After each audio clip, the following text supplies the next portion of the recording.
Good morning, or depending on when you're watching this, good afternoon, good evening, or good night. My name's Ross, and as always told, out of Voice Radio.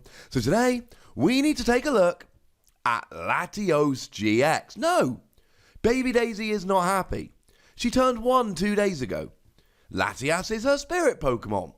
Would be lovely to have a Latias GX in the week of her birthday. That would be awesome. We don't have one. Boo! We do have a Latios GX though, and this one could be fun. Incidentally, I know this is the third new GX video I've uploaded, probably in about an hour, if it all goes to plan.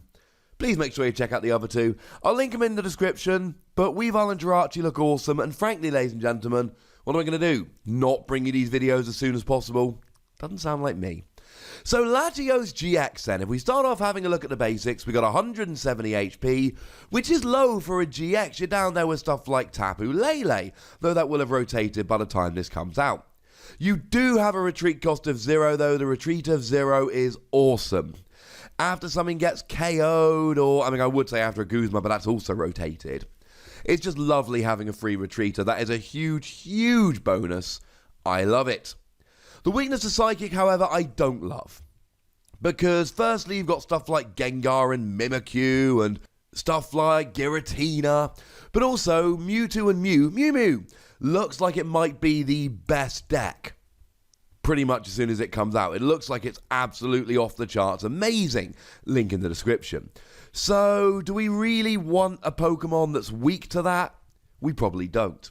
Now, the counter argument is, well, hang on a second, you're a Psychic type, you're also hitting them for weakness, which is true, but as we're going to look at in a moment, you're not actually getting a one-hit KO. That's kind of annoying, quite frankly. Although, of course, we did look at Jirachi GX very, very recently, like an hour or two ago, which does take away weakness from your Psychic weak Pokemon. So you can use it to make sure you're not weak to Psychic. Yay! But Mewtwo and Mew can use it to make sure they're not weak to you. Which is it's a little bit sad, if I'm honest with you, ladies and gentlemen. It's a little bit sad. So, it's looking alright. But what does it actually do? Well, according to the lovely David Hochmann, who else, the ability looks, well, I don't know, kind of annoying, actually. The ability reads, if you have 4 or fewer Pokemon in play, this Pokemon cannot attack. So, you got a couple of options here. Option number 1, just make sure you've got enough Pokemon in play. A lot of the time, you're going to have enough Pokemon in play. Now, to be fair, when the rotation hits, we're losing stuff like Nest Ball, which is going to make it slightly more difficult to get Pokemon in play, but we're still going to have stuff like Professor Owl's Lecture, so I don't think it's a particularly huge problem. But there is another way we can deal with this, and that's Power Plant. Power Plant reads, Pokemon EX and GX in play have no abilities. It turns off the abilities of EX and GX Pokemon. And this reminds me very, very much of the Regigigas from Crimson Invasion. That had a really weird ability whereby it could only attack if you had both Regirock, Regice, and Registeel in play. Or on your bench. Because Regigigas needed to be in the active. And when that came around, we had Alolan Muck, which turned off the abilities of basic Pokemon. And although nobody ever did use Regigigas as an attacker, we always suggested that you could, as long as you had Alolan Muck out, and life would be good. It's a similar thing here, except we're using Power Plant. Now, the thing is, Power Plant's not all good, because it will turn off other things as well, and this could be a bonus or not. So if you're using Jirachi to take away your weakness, this will also turn off Jirachi, and that's bad. But then again, it will turn off your opponent's Jirachi, and remember that you are hitting for Psychic weakness, so turning off your opponent's Jirachi is going to be something that's extremely useful. But similarly, it's turning off stuff like the Dedenne, which could be used for a little bit of extra cheeky draw power. Or maybe your opponent's playing Lycanroc, but then they're not going to be able to remove your energy. Or maybe your opponent's using the new Naganadel, which lets you discard an Ultra Beast from your hand once during your turn and draw 3 cards. It turns off all of them. It will hurt you, but it will also hurt your opponent and it will let you attack. So I think on balance, it's probably quite good. But the main attack here is the main draw here. For 1 Psychic, 2 colorless energy, 120 damage, During your opponent's next turn, prevent all damage done to this Pokemon by Tag Team Pokemon. It gives you immunity to Tag Team Pokemon, and what's great is it does it with an attack. So if, for instance, you were doing this with an ability, then we'd be able to use stuff like the aforementioned Power Plant to turn that ability off. But we're not. It's with an attack. And here's the thing. I mentioned in passing earlier at Guzma's rotating, and it is. As is Pokemon Catcher. As is Counter Catcher. As is Lycanroc.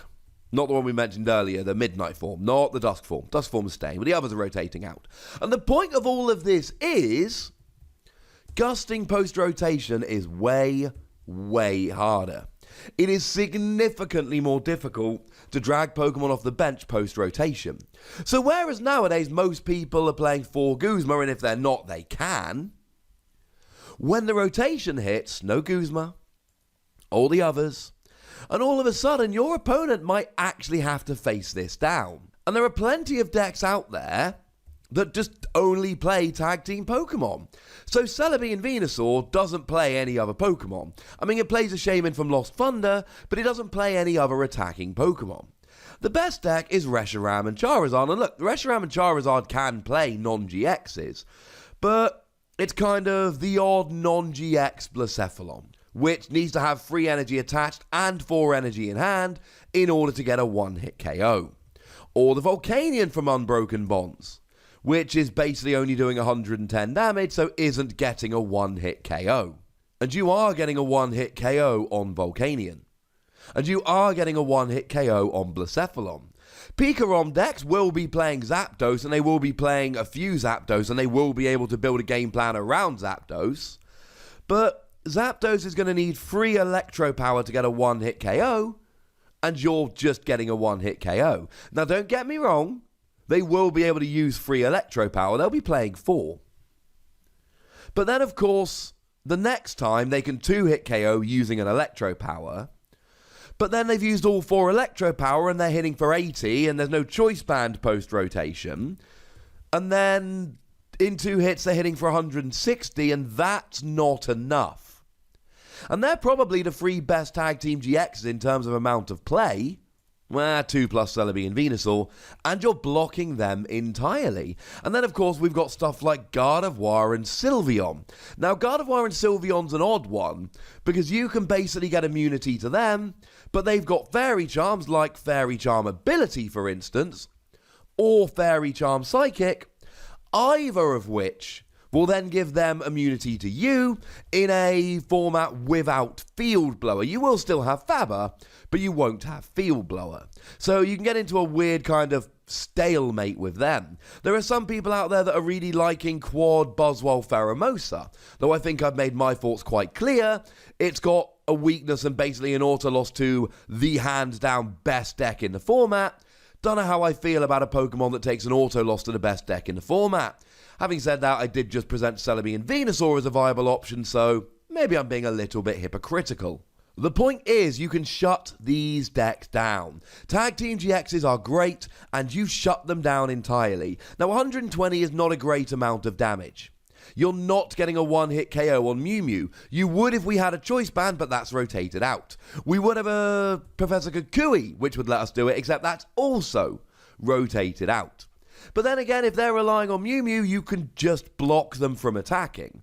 So even if you are 2-hit KOing, as I've said in a million different videos over the years, if you cannot get a 1-hit KO, get a 2-hit KO with Disruption. And that's what this does. I really, really like this attack. It's kind of like Hooper.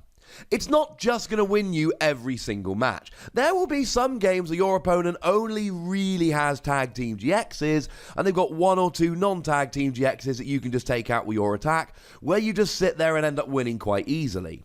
There's going to be many games, however, where your opponent has a mixture of Tag Team GXs and non, and although this won't just win you the game by benching it, it will give you a huge advantage and make your life significantly easier.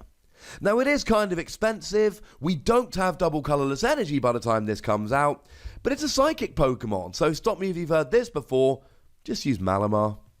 Just use Malamar and you'll be absolutely fine.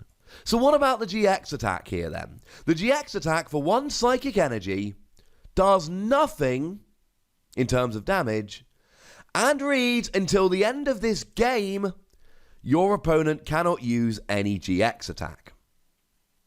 Which is weird, because it is your GX attack and all it does is stop your opponent using their GX attack. So how do we feel about this? You use your GX attack to stop them using their GX attack. The thing is, in reality, nobody gets a GX attack. But also, you've had to use your GX attack to get this working. So they're kind of getting an advantage over you, which is kind of awkward. You both essentially lose your GX attack, but you've had to waste a turn doing so. And the answer is, depends how useful it is. Because, of course, we've got Reshiram and Charizard. That's one of the decks I said you're looking very good against. Their GX attack ignores any effects on the defending Pokemon. Which means, although they can't attack you usually, their GX attack will go right through you and take 2 prizes. So if you can turn off their GX attack, then that's basically taking 2 prizes off the board. And if you're just sitting there blocking, you've got time to do so. Similarly, Pikachu and Zekrom sitting there, and they're doing 170 to the bench, while 200 to you, using their GX attack. And okay, you might be blocking them, but they can still do 170 to the bench. And of course, your Latios has 170, and if you didn't attack with Latios last turn, you don't get the protection. Now, there's the other huge downside here, and it is a huge downside. Using this breaks your protection. Because you see, the 2 GX attacks that immediately came to mind here were, stop Reshiram and Zekrom going through your protection. And stop Pikachu and Zekrom hitting the bench while you're protected. I might have said that Reshiram and Zekrom couldn't hit you because of the ability. I, of course, meant the protection from the attack. The problem is, once you use this GX attack, you lose your protection. So what you essentially have to do is use it very early in the game and hope your opponent doesn't use a GX attack fast enough. Against Pikarom, where they've got to use an attack to set up the GX attack, I think you're okay. But against Reshiram and Charizard, there is a possibility that they go first and then start using Lieutenant Surge and Welder shenanigans, and they are able to get a very fast GX attack. Most of the time, I don't think they'll be able to. So my point is, you've got to use this attack to give yourself the protection early in the game. It has got to be early. Because if you give them a turn or two, they'll get enough energy on the field that against Reshiram and Charizard, you'll turn off their GX attack, but you lose your protection and they just KO you using the regular attack. Against Pikachu and Zekrom, you'll turn off their GX attack, but they'll then be able to KO you while accelerating energy. I love the GX attack here, but only if you can use it in the early game, as in straight away, but it's basic single energy, so you're fine. And also, it's not useful in every game, but sometimes it will be game winning. I am a huge fan of this Pokemon. I wish it was Latias. I hope we're getting a Latias to make up for it, as does Baby Daisy. But what we've got here is an ability which is kind of annoying but can easily be turned off. An attack which gives you protection from many of the best decks in the format, and a GX attack that, although awkward to use and kind of has to be early, etc., does turn off your opponent's GX attack, and that's pretty gosh darn cool. So there we go, ladies and gentlemen, there's Latios GX. I'm going to be giving it 4 wussies. I think there is a lot of fun to be had here, and I intend playing around with this nicely. But I want to know what you think. So please do let me know in the comment section. Go nuts, be nice. And then make sure you like this video, subscribe to this channel, follow me on Twitter at TheWassy, and Twitch for some live action at twitch.tv/PTCGRadio. If you want to support the channel, get some bonus podcasts and all that, head on over to patreon.com/PTCGRadio, where you can do exactly that. And please do make sure you're checking out youtube.com/WassyPlays, where we talk about games that don't have Pokemon in. But by far the most important thing, as always, look after yourselves till next time. Thank you very much for watching. My name's Ross, and you've been watching PTCG Radio.